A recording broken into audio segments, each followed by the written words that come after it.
मुंबई आणि पुण्यातल्या top 9 updates. माळ्याच्या 2640 घरांसाठी 75,366 अर्ज प्राप्त। सर्वाधिक अर्ज पंतप्रधान आवास योजनेतील गोरेगावमधील घरांसाठी, 13 घरांसाठी तब्बल 17,755 अर्ज। गोरेगावमध्ये एका घरासाठी 1,365 अर्जदारांमध्ये चुरस।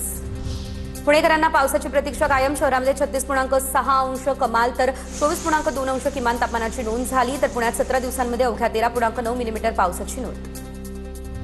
MMRDA कडून मोनोरेलच्या तिकीट दरात वाढ करण्याचा प्रस्ताव। प्रत्येक 3 किलोमीटर मागे टप्प्यासाठी 10 रुपयांची वाढ होऊन कमाल भाडे 40 रुपयांवरून थेट 70 रुपये होण्याची शक्यता। किमान भाडे 10 वरून 10 रुपये कायम राहणार अशी देखील माहिती।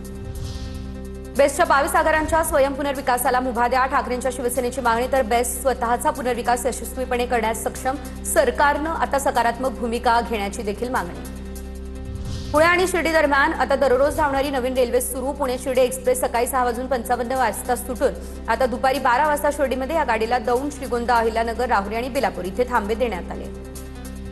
पुण्यात समाविष्ट 23 गावांचा विकास आराखडा तयार करण्यास शहर सुधारणा समितीची मंजुरी। मुख्य सभांच्या मंजुरीनंतर आराखडा तयार करण्याची प्रक्रिया सुरू होणार। प्रस्ताव आयुक्त असलेले नवल किशोर राम यांची समितीपुढे ही माहिती सादर।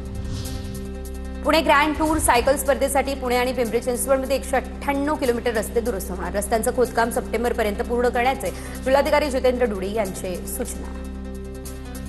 नवी मुंबईच्या उल्वे या ठिकाणी देहविक्री रॅकेटचा पर्दाफाश। 2 अल्पवयीन मुलींची सुटका। उल्वे सेक्टर 19 मधील ला रेसिडेन्सीमध्ये अल्पवयीन मुलींकडून देहविक्री सुरू होती। महिला एजंटला पोलिसांनी अटकही केली।